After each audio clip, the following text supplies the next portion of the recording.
I know that many people have been waiting for a response from me regarding the recent federal court proceedings in the Southern District of New York. I cannot comment on elements of the trial itself, nor address any of the information disclosed that has the potential to be related to a future inquiry.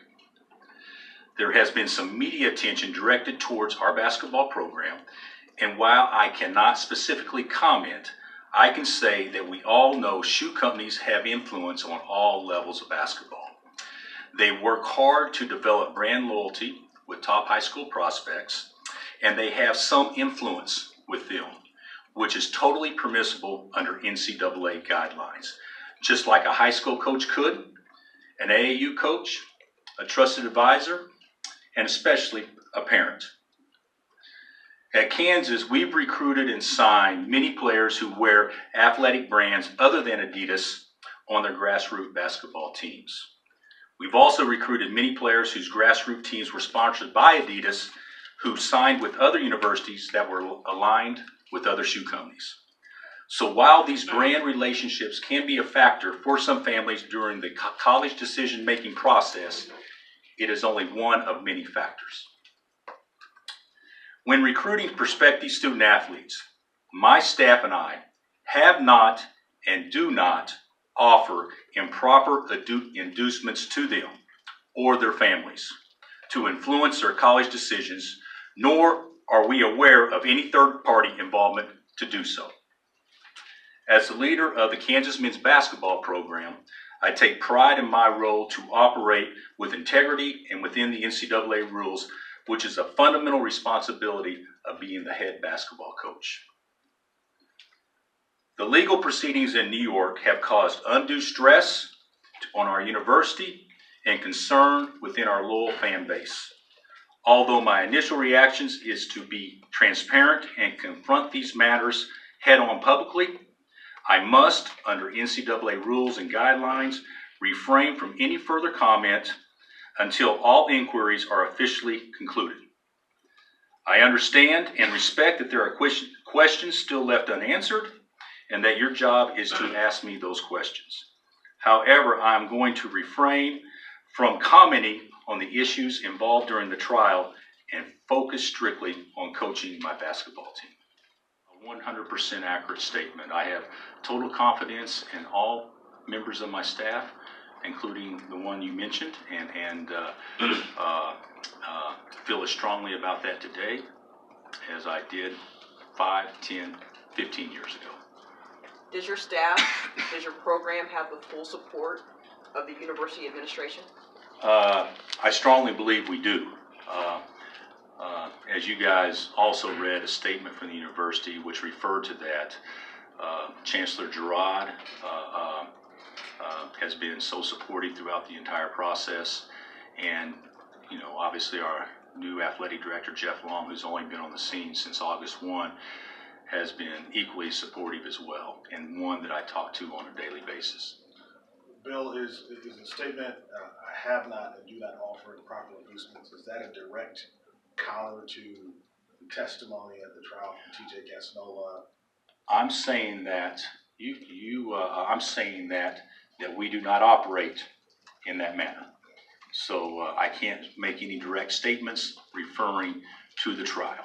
So that would be something that is said, that is directed in how we conduct our business all the time. What, if anything, has changed with the oversight or the way the program's run? Who's allowed around the program since the original allegations for everything came out? I don't believe there's been much change since the federal, indictments were first handed out last September, if I'm not mistaken. So that's been about 14 months. The way we go about our business has not changed. Certainly during that time frame, there has been no involvement in any way, shape, or form from a presence on our campus that I'm aware of in any way that anyone could say that would be a third party coming to our campus for whatever reason. So, but there hasn't been a change that we need to do things different, although everything obviously would be evaluated on how we can do things better, which is not directly related to this. That's something that we do on a yearly basis to always try to find things that we can do better in all aspects of our program. I know KU wasn't on trial, but do you view the verdict as a good thing for Kansas? I'm not going to comment on the verdict. Okay. At all.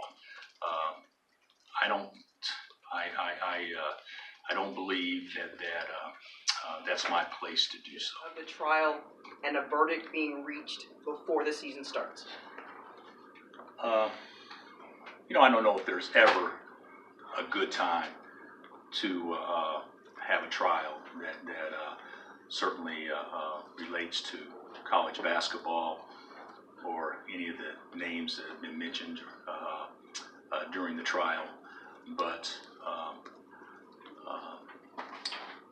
it does bring some closure that, as a staff, we can certainly, look forward to and prepare our team probably in as motivated a way as we have since I've been at the University of Kansas.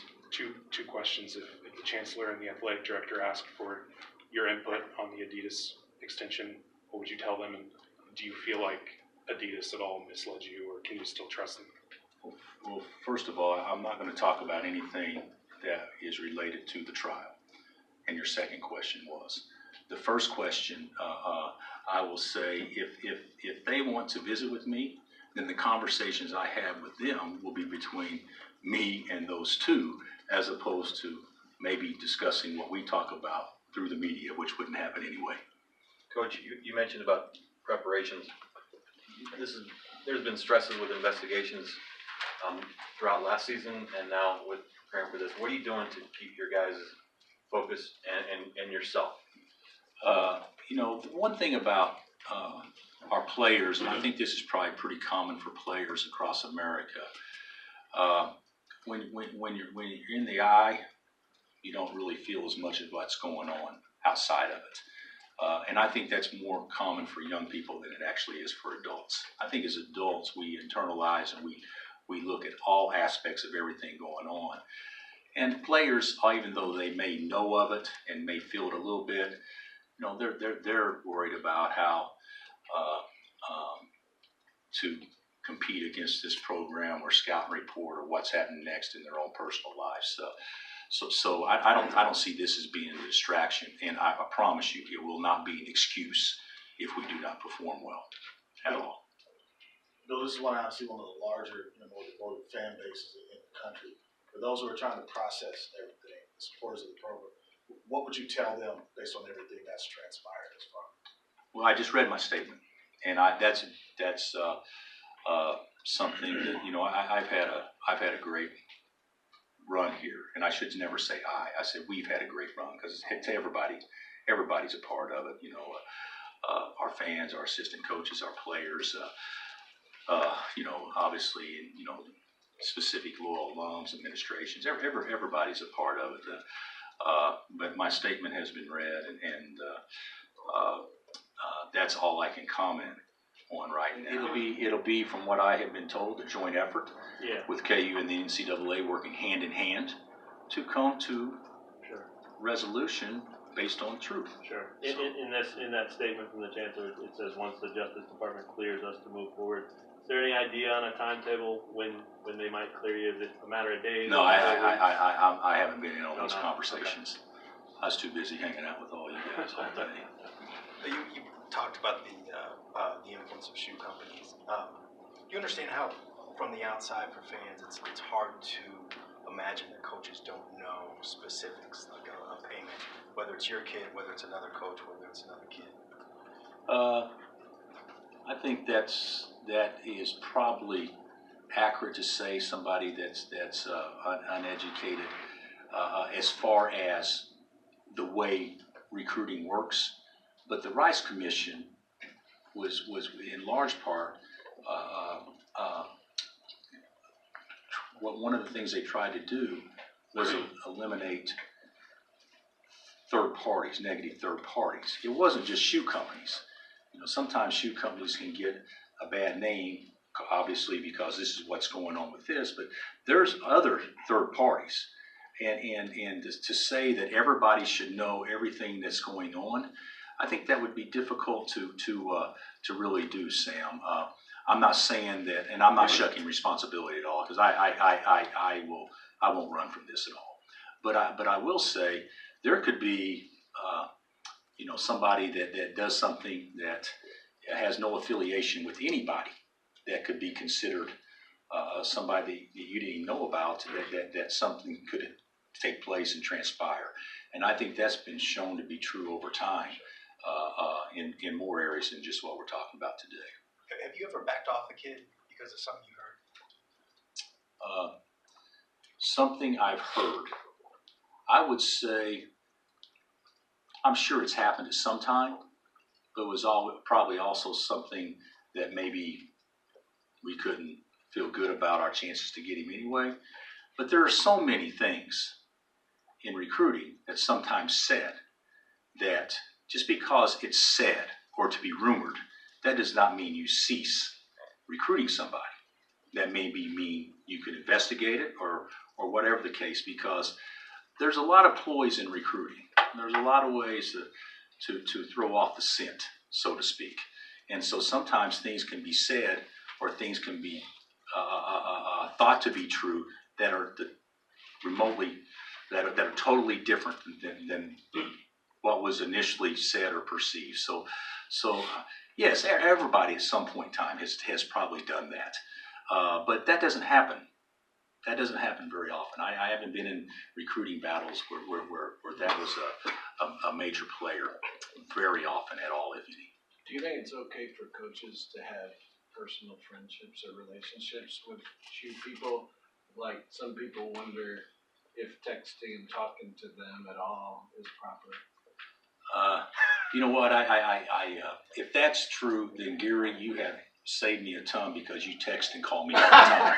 So why should I have a relationship with the media?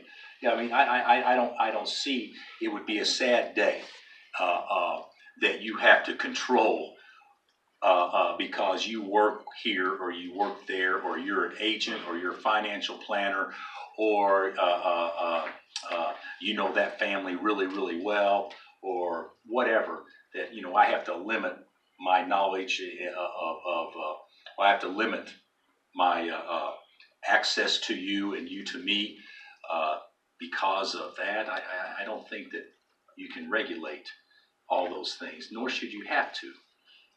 You should be able to have relationships and talk to people that you want to talk to, obviously, in the proper way.